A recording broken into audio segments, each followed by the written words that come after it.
Welcome everyone to the inaugural episode of Lessons from the Frontline, a regular series that offers an opportunity to interact directly with energy access innovators and to gain insights into their challenges and breakthroughs. The series is brought to you by Energy Catalyst, an Innovate UK program supporting innovators working in Africa and Asia to end energy poverty and achieve Sustainable Development Goal 7. Learn more about Energy Catalyst at energycatalyst.community. I'm William Brent, the Chief Campaign Officer of Power for All, and I'll be moderating today's discussion. In this episode, we are honored to be joined by Alistair Gordon. Alistair is the Group CEO of Lumos Global, a leading home solar company and a first mover in Nigeria. Before taking the reins at Lumos about 2 years ago, he had a successful career in data-driven consumer engagement and the telco industry. Welcome, Alistair. Thanks, William. It's very nice to be here. Thanks for having me. A pleasure. And a quick reminder to the more than 100 people who registered to attend today's discussion, we'll be taking questions from you throughout the discussion. So please post your questions in the area marked Q&A at the bottom of your screens. So Alistair, with that, maybe I'll kick this off with a couple of softball questions for you. The business model for Lumos, could you describe it in a very concise way in a couple of sentences? Yeah, absolutely. So we're a solar home system provider. We operate in Nigeria and Cote d'Ivoire, targeting households and small businesses. We operate a lease-to-own model. So a customer of ours will pay a small initial down payment on sign-up and then pay a number of monthly installments. And when they reach the end of their monthly installments, they then own the system.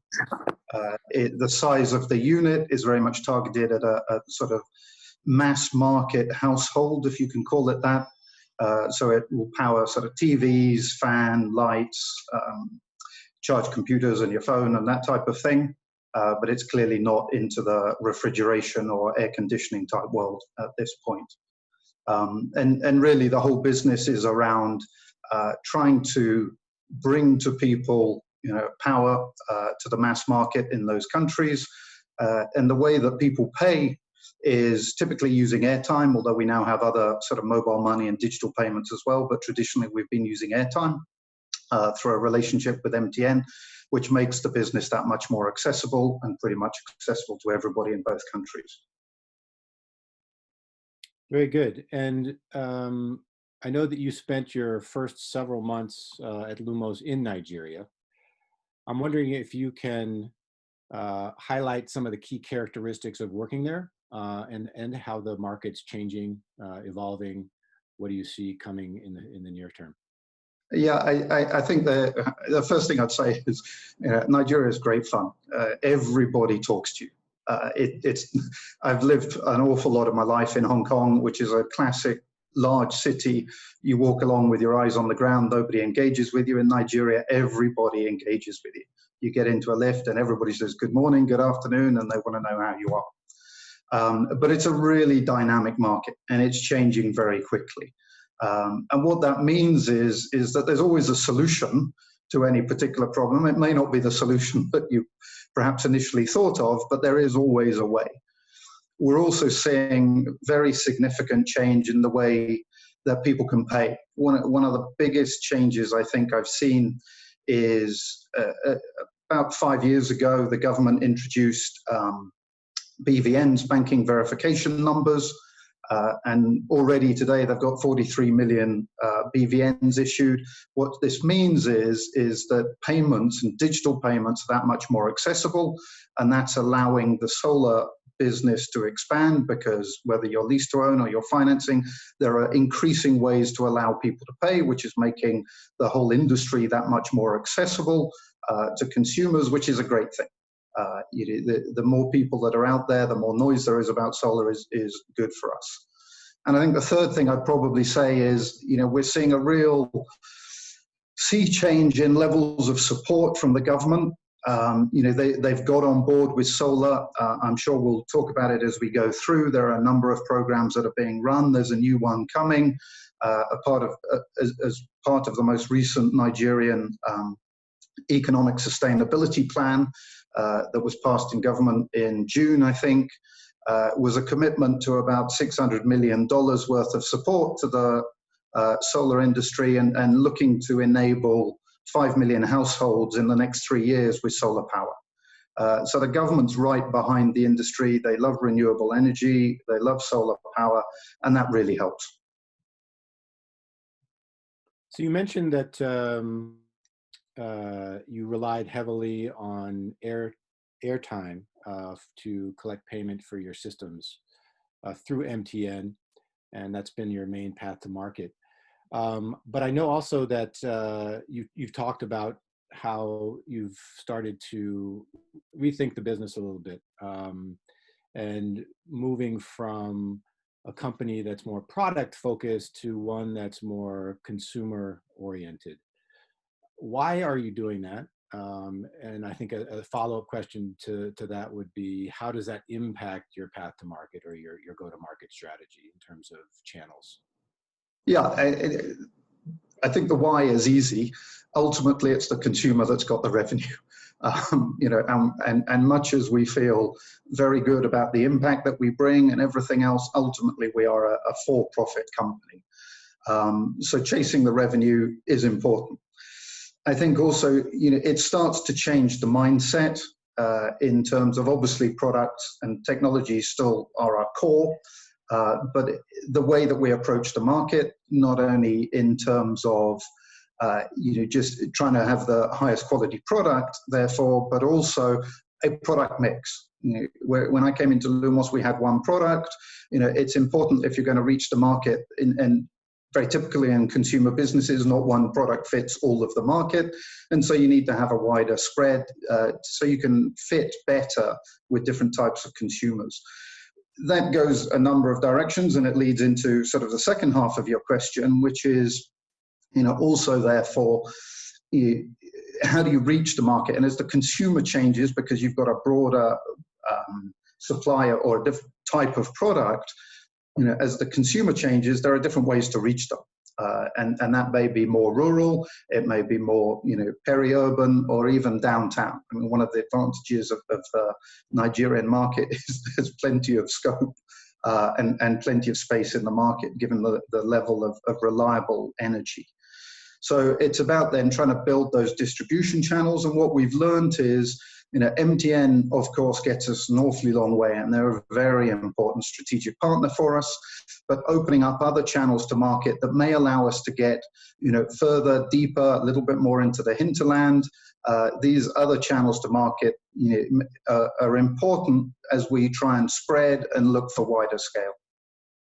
Can you talk a little bit about the market segmentation of the consumer in Nigeria? I think there's a lot of concern today within the development community that many of the private sector companies are doing a great job of reaching a higher level of consumer within the sort of unelectrified population. How does Lumos Global think about the consumer segmentation? And can you reach through your business model all segments of the, let's call it the bottom of the pyramid, or the poorer consumer through the current model that you have? Or is that a process over time? It's a little bit of a process over time. One of the big challenges in any market similar to Nigeria, is reaching the market. And how do you distribute, and how do you distribute with the appropriate levels of control? And that's an endless work in progress. It's easy to chase the closer guy, let's call it that, and it obviously feels cheaper, but you also have a balance, and it goes back to this mix of product and customer. And the urban customer who may have some grid, may have a generator for which he's paying an awful lot of money on fuel, and maybe particularly these days, keen on saving money. But that person has quite high aspirations of what energy consumption is required. Well, in our world, the bigger and bigger and bigger battery that you're providing, the more and more costly your box is getting. And so finding the right balance between, the customer, the price, the way to reach them, and the size of the product is, as it's always been for years and years, it's the classic 4 Ps of marketing. It's the holy grail. And getting coherence across those pieces is what you're looking for. And the right size product in the right place goes a long, long, long way. And the way that we start to approach it, and what we look for is, because we are collecting data all of the time from the boxes and usage and habits, we're looking for, where are the right areas? What's the right product for the right area? Where's the opportunity? We know where the grid is weak. We know, demographics and income levels in different areas, and you're trying to match all of those things to try and look for the right target segments of the market where the products that you have, will fit best. And so do you have a roadmap, or what's your strategy in terms of trying to expand beyond the lower hanging fruit, if you want to call it that? So one of the advantages we have, I guess, is, with MTN, we were very lucky in coming into the country. And of course, they've got a very well-established distribution network, which we piggyback on. So, we've got stores and warehouses and distribution network and, field service technicians and installers nationwide. But, there are huge parts of the country. You can't reach everywhere, with 150 stores. There are massive gaps.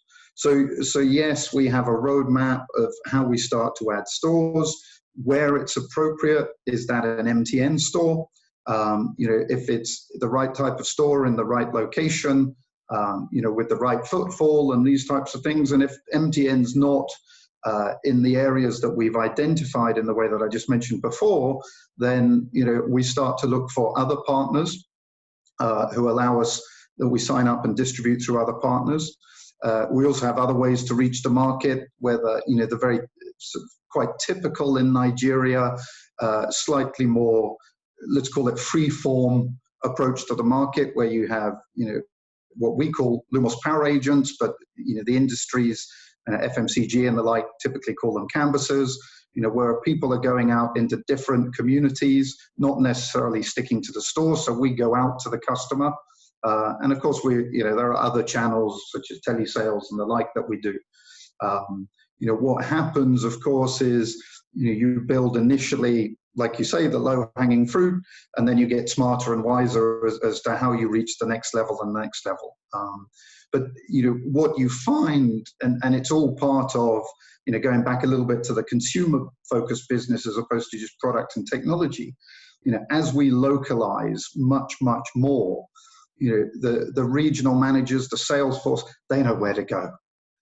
They know their regions, they know their states, they know their territories, and they know where the opportunity is. They know where the grid is weak, they know where the money is, and they, like any salesman, they chase the dollar, which is great for us. And so if you empower these people and really allow them to run, with the business, you actually see the results.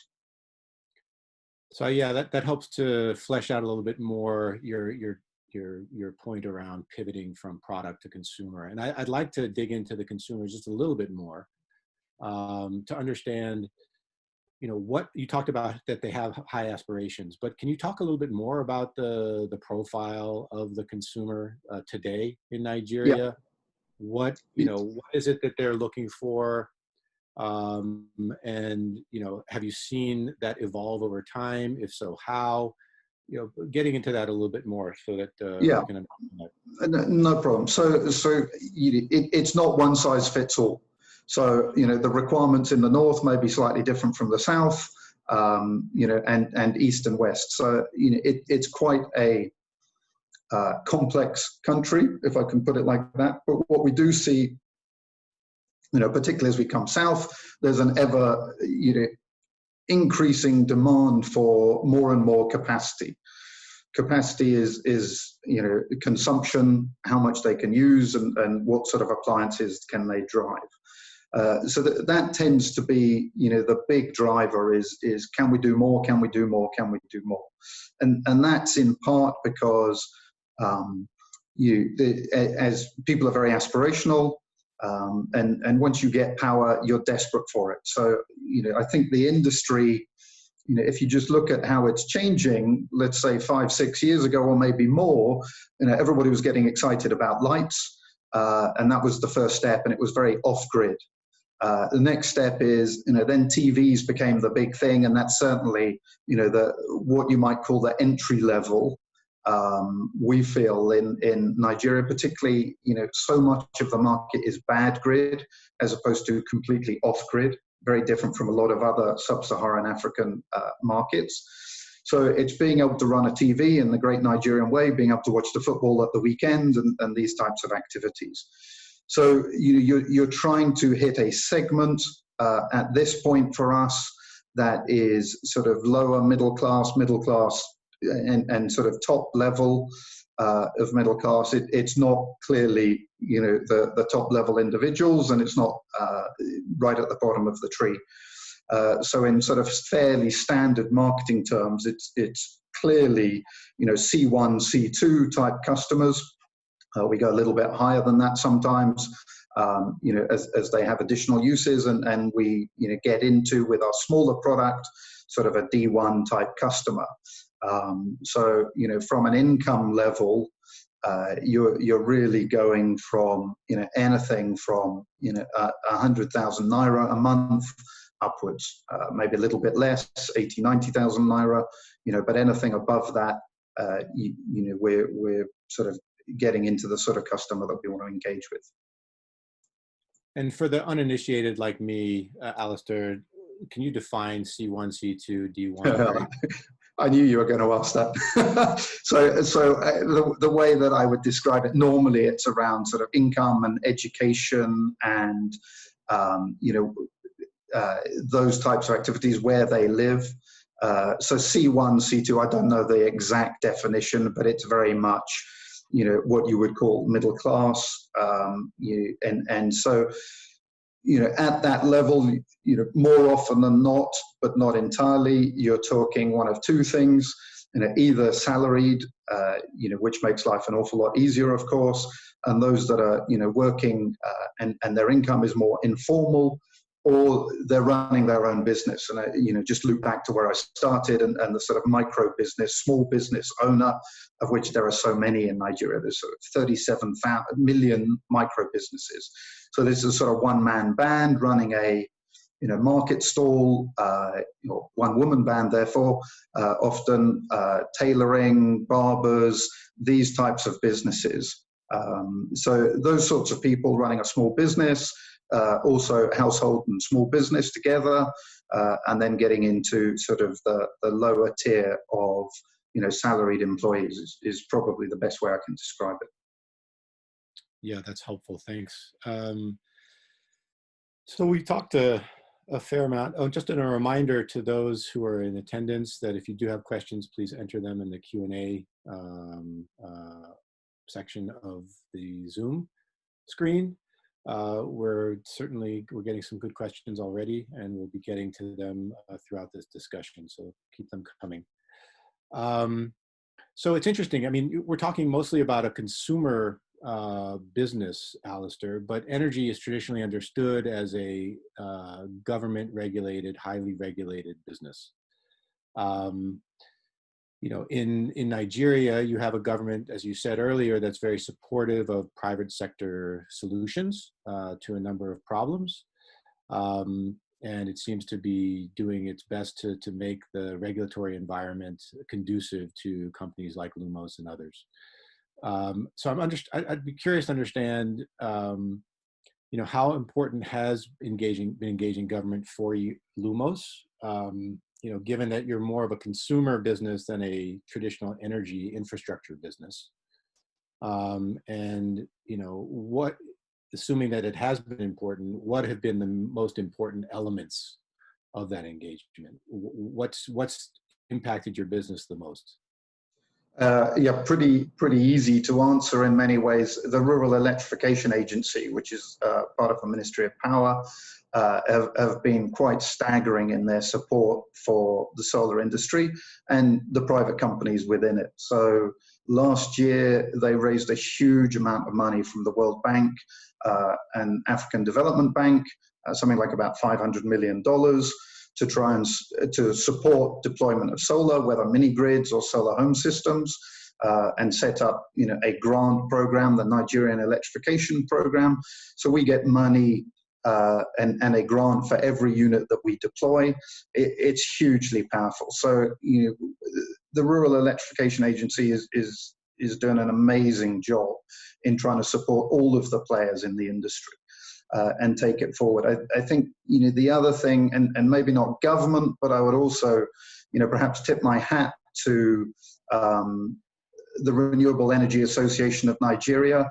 It's an industry body, but they've been very good at lobbying government. So even when right at the start of the COVID virus and the pandemic and lockdown in Nigeria, they managed to get all of the solar companies identified as essential services, so we could continue to support our customers, do servicing, sell to new customers, support people that were being moved to work from home. So these types of agencies, and the government is listening. It's just hugely helpful. And so most of our work, I would say, goes through the REA, Rural Electrification Agency. Occasionally, and particularly at the moment where, the government is looking at the new economic sustainability plan and their solar strategy within that, and how the program's being defined. And again, that's going to be operated and run by REA. So it all comes back to the same sort of place. And so we try and engage as much as we can. But it's very often very much easier to do it through the industry body and do it directly with REA. They're right on top of their game. It's very helpful, I have to say. Yeah, they are certainly one of the more forward agencies in sub-Saharan Africa. If you could ask for one or two additional things from them or from other agencies within the government in Nigeria, what would that be? I always ask for more money, sorry. But that's coming. The second one is I think the one thing that is always tricky is, customs and import and easing, duties and these types of things, and getting a certain amount of clarity around that. They brilliantly, as I say, provide us with assistance, with the one hand, and then on the other hand, we're still paying customs duties and so on and so forth. So we've come a long way, but they're always a little, further that we'd love to have. Comment. I mean, money takes many forms. What type of money are you looking for specifically? Is it affordable, more affordable debt? Is it operating capital, working capital? What are you looking for? And is Lumos currently a commercially viable business on its own without concessionary finance? So we look for pretty much any sort of funding. So we look within Nigeria. The existing program is grant, as I say. The new program, we understand, is going to be low cost debt financing, naira or local currency, which is great for us. One of the lovely things about Lumos is we've been quite successful in debt financing from some of the development banks. We had a line of debt financing, or have, with DFC, or formerly OPIC, and in Nigeria, and also a relationship with FMO in Cote d'Ivoire. So all of these pieces help, and it's not a one size fits all.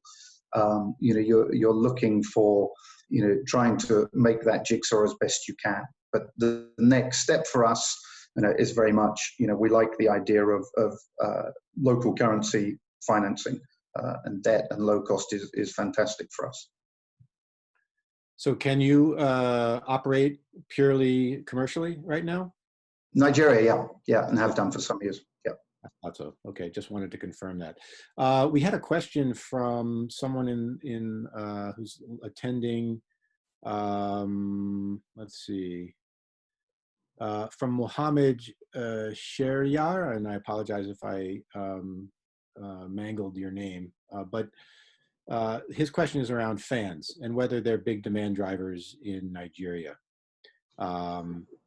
And he also wonders how does marketing and financing change for such higher capacity systems when compared to solar lanterns?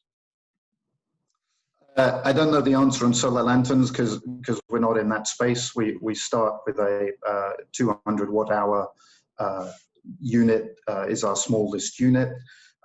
From a fan's point of view, yes, they do tend to, it's one of the first appliances that feel important. But again, it depends what time of the year that a consumer's buying your product. And again, the difference in Nigeria to, let's say Cote d'Ivoire, which is a very off-grid market, being a bad grid-focused market in Nigeria for us mostly, people have appliances already. And so they already have fans or TVs or whatever it is. And so, it's just that the grid doesn't turn up very often. And so what's important to us is having the AC capability so that they can plug in some of those appliances that they already have. But it is, fan is obviously, it's a hot place, and it is important. But, what we see as much as a fan, is a TV. It's the entertainment at home and the engagement at home and the ability to family to watch together and these types of things that is really seems to be, the very emotional attachment for the consumer. Interesting. By the way, it looks like we might actually be having a new business opportunity for you. Engineer Audu Dangana Bako says that, I'm not sure which state he's from. He doesn't actually mention it in the comments, but they've done some geospatial analysis in their state for more than 250 communities as a part of their efforts to meet with urban-rural linkages. And he's interested in connecting with you to see whether there's opportunities for cooperation. So we'll make sure to do that after this discussion. That would be great. Thank you. We'd be very keen. Yeah, good. And that's what we're hoping to do through this, is also not only inform people, but also build bridges and hopefully provide connections to people to accelerate the work that's happening on the ground in Nigeria. So we talked a lot about government. We talked a lot about the consumer.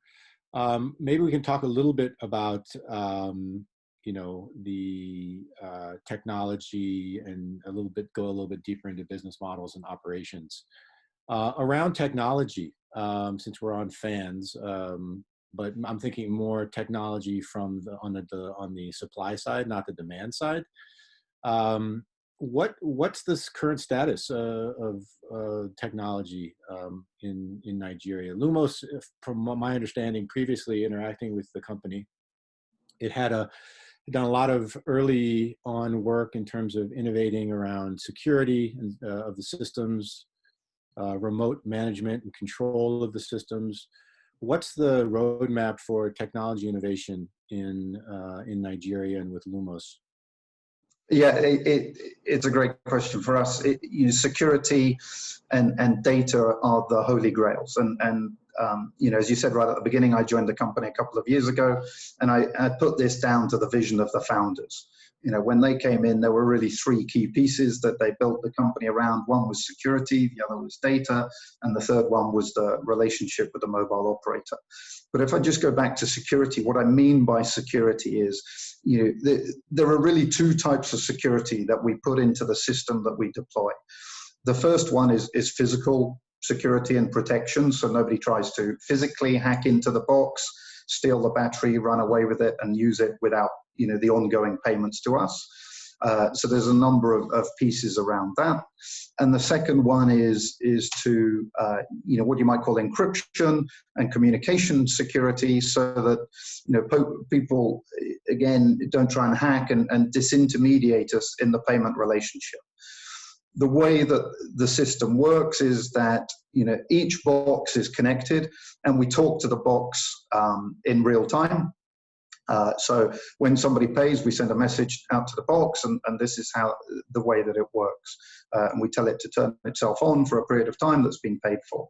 So that communication is really a mainstay of what we do, but it also works the other way. And it allows us to take out the telemetry from the box, so we're understanding, how the box is performing, and how the usage is going, whether the consumer is getting the most out of his system, how can we help him get more, and these types of things. And those two pillars of the business, really, drive the business model. The security, for obvious reasons. Ultimately, we're sort of putting an asset of ours under the leasing program into somebody's house who can't afford to buy it outright. And that's why they go for a leasing option. So securing it to make sure that we get the revenue that we need over a period of time makes the business accessible to the mass market, which is the game that we want to be in. From the data and communication, it's very, very important to underline, its impact on everything we do, not only, in the way that I just described, but also the way that we service these units. If somebody calls the call center, for example, we immediately can see in real time how the box is operating. And what that means is, we reduce significantly, the number of visits that we have to go to see the customer to fix something, because we can fix it over the air. Yeah, and so that starts to drive down your service costs. It makes the whole business that much more efficient. And so these building blocks are very, very important in, that profitability game, and the fundamentals of the business, if that makes sense. And are you profitable today on a unit economics basis or on a corporate basis? Yeah, so unit economics, this is our holy grail, and this is the where we started, really trying to ensure that each individual box that goes out is making us money. And happily today, that is very definitely the case. So that is, looking at every piece of the business, and like I say, as you imply, it's the true fundamentals. And can you tell us how much, what percentage of decrease in operational costs that those technology innovations have allowed over the past 5 years? Yeah, it's a little difficult to quantify, but I think maybe there's one number that's perhaps easiest to use and give a sense. So where we were probably 3 years ago to where we are now, the number of units that we have to swap in the field is cut by 75 to 80%. And the new units we're deploying are even less than that. So we've done an awful amount on product quality, an awful amount more on way that we can service the box over the air and these types of technologies. So it's a really significant change, because as you try and build scale and a large number of customers, if your visits and your servicing costs can spiral out of control very, very quickly. And if you don't service it, then clearly your quality, your reputation, and everything goes downhill very quickly. Do you see a future in which 100% of technical issues are resolved over the air? Will you need a field team to do? Yeah, I don't think you'll ever get there. Ultimately, it's a piece of hardware, and there are always going to be hardware problems. Maybe not so many, but there will always be hardware problems. It's a bit like your TV at home. It may not break for quite a long time, but eventually something goes wrong, and the only option to do it, these days you just get a new one, I suppose. But it's fixing it rather than anything else. Any hardware is always going to have some, small level of hardware faults or failures at some point. Interesting. So we have a question from Mathieu at Energy for Impact, Alistair. His question: what would be your advice and the different steps to get to viable operations for early stage innovators? How long did it take to for the Lumos Group, and what would best explain you are successful beyond what you already explained, i.e. distribution, right size, in the right place, etc.? I think that, and I hate to be, dull or not very exciting, but there are two parts, and the one part is the unit economics. If each, and it's blindingly obvious. If you look at a unit and its lifetime revenue that you expect to get in, the cost of making that unit, the cost of selling it and servicing it, and so on, if that's not adding up, then clearly you've got nowhere to go, and there's not any point selling those boxes because you're going to lose money. The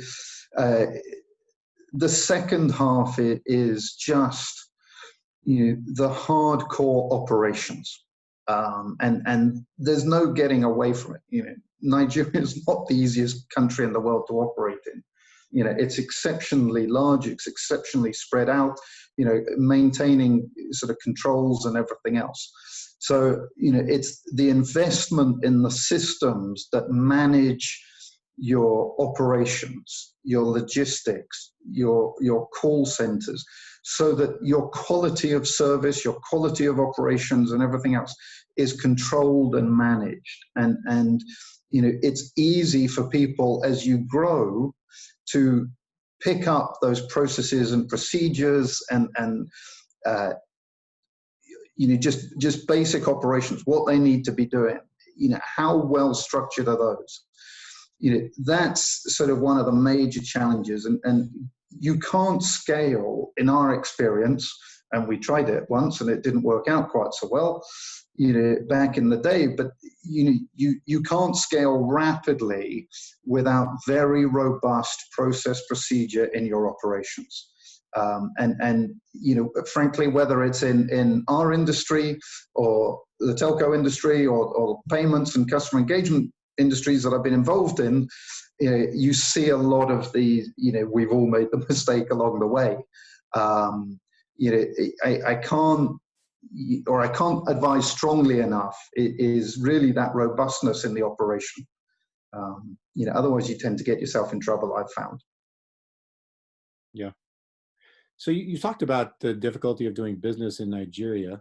It's challenging. It reminds me, both of us having spent time in China, it reminds me a lot of early days in China, where everybody, very entrepreneurial, extremely scrappy in terms of trying to do deals, which is great if you're an entrepreneur, but it's also, there's a lot of noise, there's a lot of competition. Given that there's a lot of competition, I'd be interested in understand the competitive landscape in Nigeria. Foreign-owned companies versus domestically owned companies. But given that it is so complex, was it just the size of the potential market that attracted you, or Lumos, to the market initially, or what was it that drove you there? I wish I knew. It was before my time. I quite like to talk to whoever made the decision. But I think pretty obviously it's the size of the market. It's huge. It's the biggest economy in Africa. The quality, of the grid, unfortunately, is relatively, poor.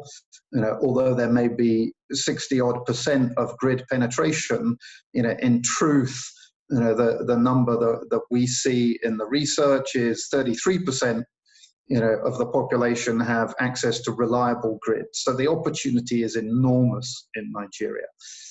So I think that those two factors were probably critical at the first place.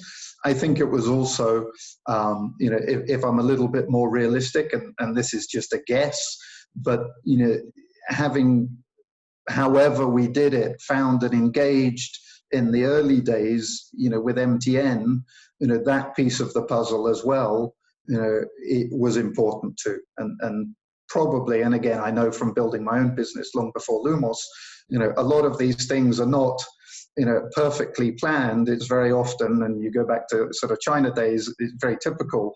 It's who you meet and where and when. So, I think there was a certain amount of planning. I would imagine so, but I also think there was probably a certain amount of luck at the right time, right place, meeting the right people. It tends to be more of, or as much of the latter as the former in my experience elsewhere. Serendipity is always timing, always a key to business. But I mean, in terms of domestic companies, what are you seeing? Are you seeing a rise in local entrepreneurs? Are you seeing the development of an ecosystem locally as well? Yeah, it's actually very exciting. The industry is really beginning to take off, and it's always difficult. People talk about competition, and aren't you scared of competition and people coming and taking your piece of cake and everything else? Well, in this instance, the market is enormous. There's plenty to go around. And so we see more competition now. What for the international players? My belief, and I can only, think about what I see, but the change in the digital payment landscape is opening up Nigeria for international players. A lot of the bigger international names, have built their businesses, typically initially in East Africa, where, the payment has been built around mobile money. Nigeria doesn't have, at this point, a highly successfully well-penetrated mobile money offering, and so that's not been available. And so, our airtime approach with MTN opened up the market for us as really the early mover. But the mass of new and different payment mechanisms, the ever-increasing penetration of smarter and smarter phones and data and these types of activities are opening up that digital payment that makes ongoing payments of whatever type you want to call them that much more accessible. And so that's opening up the market, not just to the other sort of international players, but also more and more local players. And so you're seeing that take off. And we've been in country for 5 years or so. And one of the big challenges, is when you're sort of out there almost by yourself, as I think they were in the early days, you're making all of the noise, you're educating the whole market. That's quite a burden to take on.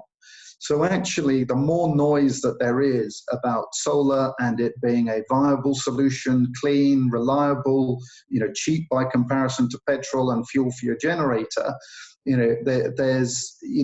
it's encouraging that the more noise there is that's educating the market, providing, of course, that's followed through with quality and decency and reliability, so we don't get a bad name as an industry.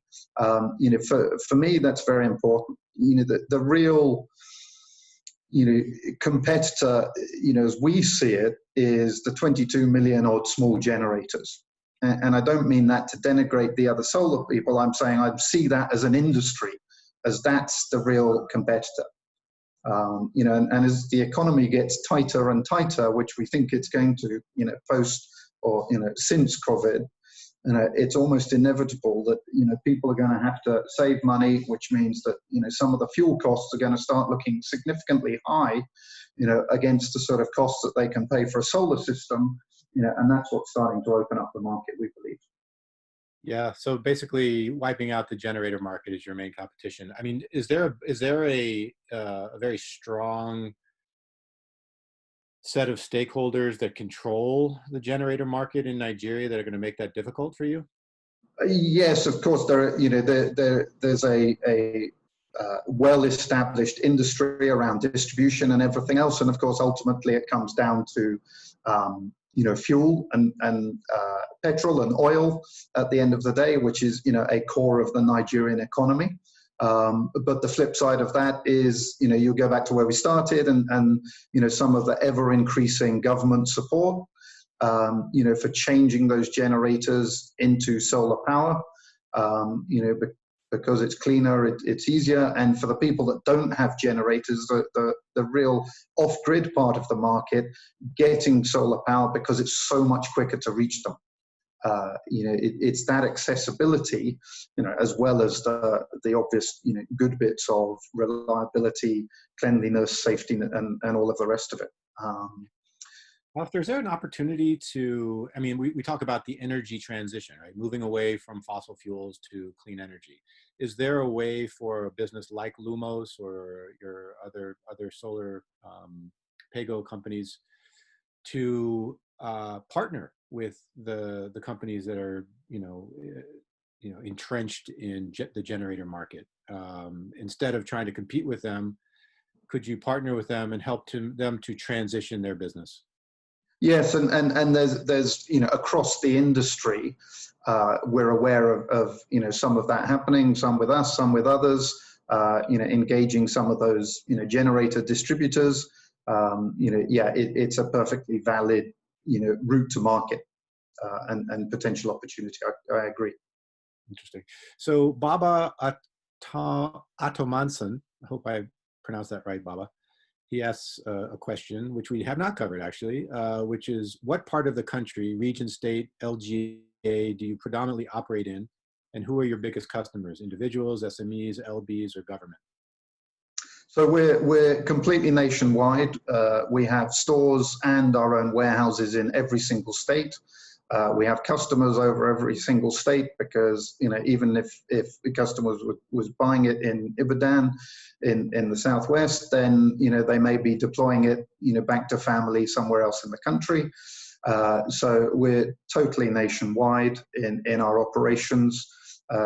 Like I mentioned, we have huge numbers of installers, field service guys, logistics guys, and everything else all over the place.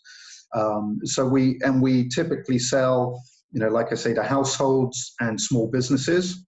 And in many cases that overlaps. They use the system to do both. We're certainly not selling to government at this point, because typically they're looking to, power government sites, with offices or otherwise, and that tends to be more the mini grid space, I think. But for us, it's sort of households and small businesses. The other thing, just mention that we also had, a little bit of sort of pleasing success with at the beginning of the virus, was putting systems into primary healthcare centers. So we got a little bit of a grant from All On Energy, which is part of the Shell family, and then also did some of our own CSR to be putting out units into both test centers as well as primary healthcare centers. So it's that sort of scale of unit. It's not a government hospital, a university, or something else. That tends to be much more mini grid. Great, thanks. There are a couple more questions coming in. And if others have questions, we have about 10 more minutes left. So if you do have questions, please ask them soon. And then, Alistair, I think I also have been jotting down notes as we go, with maybe some things that we can do a lightning round of questions. Maybe quick questions, one-word answers at the end, if we have time. So questions related to mobile money and airtime. One question, which is a great one, is what happens if the MTN network ceases? What happens to your business? And then similarly related to, that's from Dauda Ndase, and then Elsa Diaz asks, concerning mobile money payments, are you currently working with payment platforms such as Swifta, Paga? What is the reason why in Nigeria are so many payment platforms that require banking population in comparison to availability of classical mobile money payments that allow unbanked users to have an account?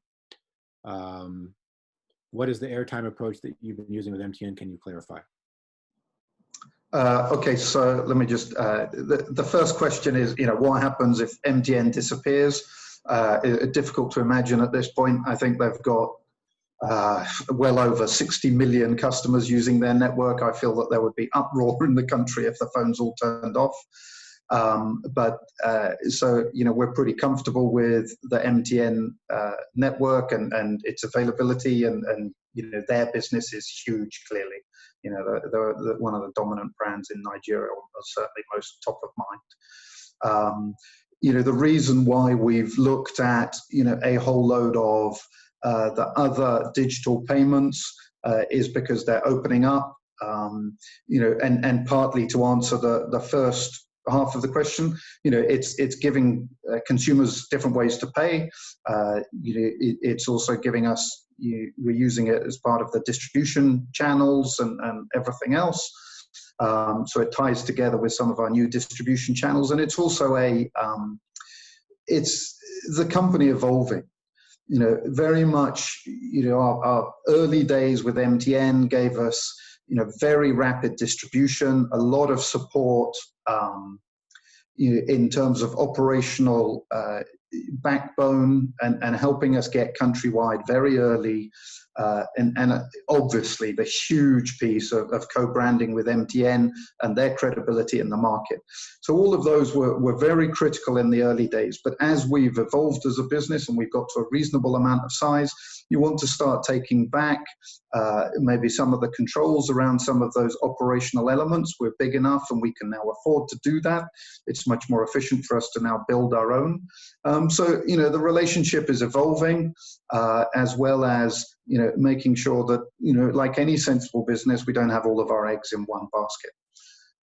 So, it's important to go there. And all of the different types of payment, digital payment platforms and everybody else, we work with as many as we can and integrate them, with them as we go along. So, most of the names that were listed are names that I'm very familiar with. We integrated or integrating, and it just opens up the market. For us, it's about accessibility and making it as easy as possible. The way that the airtime works is very simple. You load up your airtime account just like you do to be able to pay for, your airtime or your data package or anything else, and you simply send an SMS with the number of days that you want to pay for or the number of months that you want to pay for, and that tariff gets deducted from your airtime balance, and within a very short period of time, that message comes from MTN that they've collected the money through us and straight out to the box, and your box is then told that it needs to now stay alive for another 2 months or whatever the payment is that you've made. So it's a very simple process for the customer. Did I get all parts of that, William? Is there anything I missed? I think good enough, given that we're pushing up against time, but we can also follow up with Elsa if she has more specific questions after the conversation. One anonymous question about whether you plan to roll out bigger solar power system to serve people using the generators and higher petrol generators. I better pass my neighbor and higher petrol generators. Yeah. So yeah, we're always looking at the product mix. Do we go bigger? Do we go smaller? Do we do both? And as we expand our reach, like we were saying earlier, the customer changes. The customer changes over time. So, as mentioned earlier, we already have customers that are keen for more capacity in a number of cases. So, yeah, I can definitely imagine a bigger unit coming soon. Great, thanks. So I think we've answered many of the questions that have come through. You've done a great job, Alistair. So there's still many things that we could go into. I mean, this is a fascinating topic, right? I mean, and it's a very, dynamic market in Nigeria. So there's lots that we can cover and should cover maybe on the next conversation. But there are a number of questions that I've been noting down, and we could go through them quickly and get your sort of one sentence responses. In no particular order. Franchising, have you thought about it? Yes, I have. It's part of my background in the retail world that I was in before. And we sort of have that type of relationship with our distribution partners, but there's a little way to go to set it up. Okay. In Nigeria or elsewhere, just to clarify? Nigeria first. Okay. Do you get pushback from anybody for being a for-profit company making money from people who don't have a lot of money? No, not so far. Not so far. Okay, that's very different from, I think, many other markets. We've seen data from COVID. You mentioned COVID earlier. I wanted to just touch on that quickly. that shows that tier one consumers currently are not suffering too much from reductions in income and therefore reduced payments to companies like yourself. We've also seen survey results that show many companies in the space are in real stress right now and could be out of business, either have already ceased operations or could be out of business in 6 to 8 months. What are you experiencing on that front? So we're very lucky with our business model because we effectively do the financing ourselves, the leasing model. A very large part of our income month to month comes from existing customers, that are going through their 4 or 5 years, whatever it is that they're paying us. So, they continue to pay us, and many of them are at home more than they were before, so their power is very important to them. So we, from a revenue and income point of view, not been a huge impact. Clearly, as some of lockdown has happened and restrictions have happened, it's not been as easy as it was previously. For logistic movement, sales, stores are closed, this type of thing. But we've seen that bounce back as a lot of the restrictions have been lifted to open up the economy. Great. Jobs. How many jobs do you currently have within your company, or how many employees? And are the skills there for you to expand as needed? So we're well over 500 full-time employees in Nigeria, but we probably drive the income of well over 1,000 more, whether salespeople or installers or field service technicians. And yeah, there's definitely the skills in a very wide breadth, and we expect to keep expanding and keep expanding. Any skills gaps? Any skills gaps that you see? Not at this point. Okay. We talked about it briefly, but just sort of high level B2C versus B2B. Is there a B2B play in Lumos's future? There may be. I'm not sure yet. For us, it's B2C. This is our life at the moment. Even through MTN and our other distribution partners, it's really B2C. There are potentials for B2B, and we're keen to investigate some of them. How else we reach the market, but not yet. I haven't got there yet. Okay, and sticking with the 2-letter questions, not B2B, or I guess 3-letter questions. DC versus AC, and your views on that aspect of the market. So if you're off grid entirely, DC is a great way for most people to start. If you're bad grid customer, then and in Nigeria that means there's got to be an AC element for me, because they've got appliances already. Great. Those are my questions, Alistair. Any other last comments that you wanted to make, or questions that you wanted to answer? No, I don't think so. I think that's been, I hope it's been pretty thorough.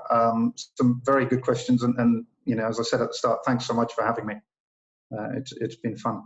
It's been really fun. Thank you, Alistair. And thanks to everyone for joining us today. And especially thanks to you, Alistair, and the Lumos Group. To learn more about Lumos, you can visit their website at lumos-global.com for additional information about Energy Catalyst and to keep up to date on future episodes of Lessons from the Frontline and other events, funding opportunities, and much more. Be sure to visit energycatalyst.community. See you again soon on Lessons from the Frontline.